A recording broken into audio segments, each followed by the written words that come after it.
પ્રકૃતિ તરફ લઈ જાય છે કે જેની જેવી પ્રકૃતિ એવી પસંદગી એવા કર્મો. કોઈ તત્વજ્ઞાન છે એની પાછળ કે તમે આજે આવા છો તો આવા જ કેમ છો? તમે તમોગુણ પ્રધાન છો, રજોગુણ પ્રધાન છો, સત્વ પ્રધાન છો? એની પાછળ શું કારણ? હોસ્પિટલમાં 5 બાળકો એક સાથે જન્મ લે, બધાના બોડી પાર્ટ સેમ ફંક્શન કરતા હોય, છતાંય કોઈ ક્રોધી હોય, કોઈ ઉદાર હોય, કોઈ લોભી હોય, કોઈ હસમુખ હોય. આ જુદી જુદી પ્રકૃતિ માણસમાં ક્યાંથી આવે છે? નહીં તો બોડી પાર્ટ ફંક્શન તમે ચેક કરો તો બધાના સેમ હોય. એ રીતે જ હાર્ટ ફંક્શન કરતું, એ રીતે જ કિડની કામ કરતી હોય, છતાંય જુદી જુદી પ્રકૃતિ લઈને માણસ આવે છે. સર્જનમ સર્ગ. ભગવાન વૈવિધ્યપૂર્ણ સર્જન કરે છે. અહીંયા સારાય લોકો છે અને ખરાબ લોકો છે. અને તમે સારું કરવા દુનિયામાં નીકળ્યા અને તમને બધા સારા જ મળશે એ જરૂરી નથી. ઘણા લોકો કહે અમે કોઈનું દિલ નથી દુભાવતા, સારું કરીએ તોય અમારી જોડે લોકો આમ કરે છે. જરૂરી નથી કે દુનિયામાં તમે સારા થઈને નીકળો એટલે તમને બધા સારા જ મળે. તમારે ખરાબ લોકો જોડે પણ સારાઈ બતાવવાની છે કે તમે સારા છો. એટલે સાહિત્યકારો કહે ને કે પેલો એક વ્યક્તિ પૂછે તું સમજદાર છું? એટલે કે હા, તો દુખી હોઈશ. સમજદાર જ સહન કરવાનું આવે. તમારા ઘરમાં 2 બાળકો હોય, એક બહુ તોફાની હોય ને એક બહુ સમજદાર હોય ને, એટલે કાયમ સમજદાર બાળકને કહે પણ તું રહેવા દે ને, પેલો તો છે જ આવો. એટલે બિચારો પેલો સમજદાર હોય ને સહન કરીને બેસી જાય. કારણ કે સમજદાર છે એને જ કહીશું. અને પાછળ કે અમને જ કેમ કહો છો? કારણ કે તમે સમજદાર છો એટલા માટે. નાદાનને કોઈ નથી કહેવાનું. નાદાન તો લડશે, નાદાન તો હક માંગશે, નાદાન તો ઝઘડો કરશે. સમજદારે જ સહન કરવાનું છે. અને એમાં જેની સમજદારી છે, સમજદાર લોકોએ દુનિયાને સાંકળીને રાખી છે. નાદાન લોકો તો હક માંગવા લડે, અને હક માંગવા બધા જ બહાર આવશે ને તો દુનિયા વિખરાઈ જશે. આ મુઠ્ઠીભર સમજદાર લોકોએ પોતાના હક છોડી અને દુનિયામાં શાંતિ બનાવી રાખી છે. સર્જનમ સર્ગ. આજ ભગવાનનું સર્જન છે જે વૈવિધ્યપૂર્ણ છે. દુનિયામાં ક્યારે બધા જ બગડી જવાના નથી અને દુનિયામાં ક્યારે બધા જ સુધરી જવાના નથી. સમજદારે સહન કરવું પડે. અને એટલે જ અસુરોનો તમે કોઈ પણ પ્રસંગ જોશો ને, ક્યારે કોઈ અસુર માટે એવું સાંભળ્યું કે એક દુબળો પાતળો ગરીબ રાક્ષસ હતો? ક્યારે નહીં. એમ જ આવે રાજા હતો, ખૂબ ધન હતું, 10,000 હાથીનું બળ હતું. હંમેશા અસુરો તો બળવાન જ હોય. ક્યારે કોઈ કથામાં તમે એવું સાંભળ્યું કે એક ગામમાં બિચારો ગરીબ દુબળો પાતળો બીમાર અસુર રહેતો હતો? ક્યારે નહીં. આ અસુરોમાં શક્તિ હોય છે જ, બસ એનો દુરુપયોગ કરતા હોય છે. પણ વિજય તો સંતોનો થાય છે. ભગવાન ભક્તો માટે આવે છે. પરિત્રાણાય સાધુનામ વિનાશાય ચ દુષ્કૃતામ ધર્મ સંસ્થાપનાર્થાય સંભવામી યુગે યુગે. ભક્તો માટે ભગવાન આવે છે. સર્ગ લીલાનું વર્ણન કરીએ. વિદુરજી દુર્યોધનને સમજાવવા માટે આવે છે કે સમજાવું આને ને યુદ્ધ ટળી જાય.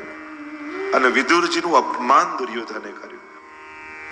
અને એવું અપમાન કર્યું કે વિદુરજીને થયું કે હવે મારે આ રાજ્યમાં આના મહેલમાં રહેવું નથી. અને ઘર છોડીને નીકળ્યા, કુટિયા બનાવીને રહે છે.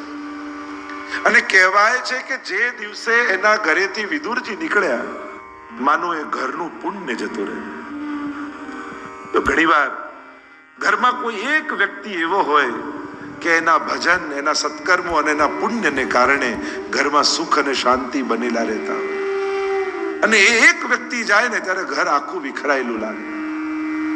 ઘણીવાર વડીલો બીજું કાંઈ ભલે ન કરતા હોય બા, પણ સોફામાં ઘરમાં બેઠા બેઠા ખૂણે પ્રભુના નામની માળા ફેરવ્યા કરતા હોય ને, એ એકલા ઘરમાં માળા ફેરવતા હોય અને આખી ઘરની રક્ષા ભગવાન કરતા હોય છે. આપણે એમ લાગે કે હવે બા કંઈ નથી કરતા, તો બેઠા રહીને પ્રભુનું નામ લે છે. પણ એ બેઠા રહીને નામ લેતા લેતા પણ ઘરના દરેક સદસ્યની એના સુખની સુરક્ષા કરતા હોય છે. એની ભક્તિ, એનું ભજન, એનું લીધેલું ભગવાનનું નામ આખા ઘરના પુણ્યોને ભેગા કરીને રાખતું હોય છે. અને જ્યારે એ જતા રહે ને ત્યારે પુણ્ય વિખરાઈ જતા હોય છે. વિદુરજી ગયા માનો ઘરનું પુણ્ય જતું રહે. ઘરમાં સુખ ગમે તેટલું રહે, સાધનો ગમે તેટલા રહે, પણ ઘરમાંથી પુણ્ય જતા રહે ને પછી બહુ વાર સુધી આ સાધનો પણ સુખ નથી આપી શકતા. પછી એ જ સુખના સાધનો દુઃખના કારણ થઈ જાય છે. એ જ ધન વિવાદનું કારણ થઈ જાય છે. એ જ ઘર ક્લેશનું કારણ થઈ જાય છે. ત્યારે માનજો સુખ ઘણું રહ્યું, પુણ્યો જતા રહ્યા. ઘણીવાર ઘણા લોકોને મળે ને ઘણાને ન મળે ત્યારે લોકો ફરિયાદ એમ કરે, અમને ધન ન મળ્યું, અમને સુખ ન મળ્યું, અમારું સુખ ઘટ્યું, અમારું ધન ઘટ્યું.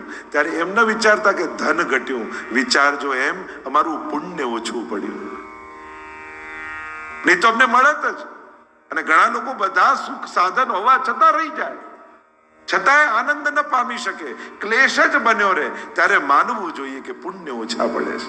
અને એટલા માટે આપણે લૌકિકમાં ગમે તેટલી પાર્ટી કરીએ, માણીએ, ગમે તેટલો ખર્ચ કરીએ અને હિસાબ કરીએ કે આજે મેં મારા જન્મ દિવસમાં, લગ્નમાં કે આમાં પાર્ટીમાં આટલા પૈસા ખર્ચ્યા. પૈસાનો હિસાબ કરીએ છીએ, પણ સુખ ભોગવવા માટે કેટલા પુણ્યો ખર્ચી નાખ્યા એ તો આપણે ગણતાય નથી. અને પુણ્યો વગર સુખ ના આવે. જે પણ સુખ ભોગવો છો એ પુણ્યથી આવે. અને એટલા માટે કોઈ પણ સંસારિક સુખ માણ્યા પછી નવા પુણ્યો બાંધી લેવા.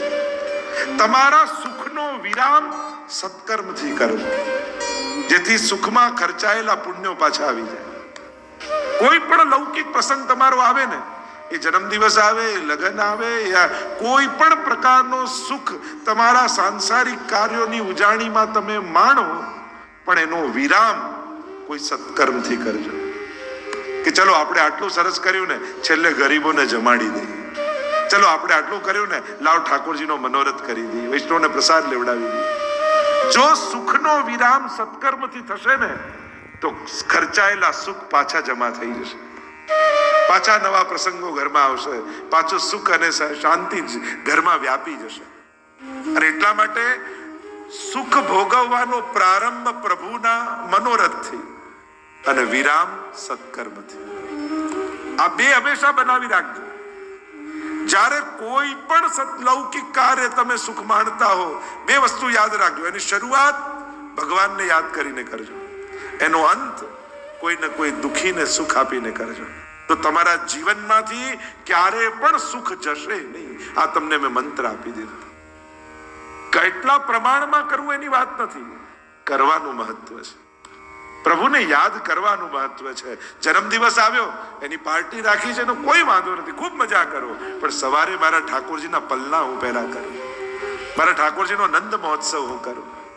આ વિચાર, અને આ વિચાર જો જીવનમાં બન્યો રહ્યો તો સુખ જીવનમાં બન્યા રહેશે. વિદુરજી ગયા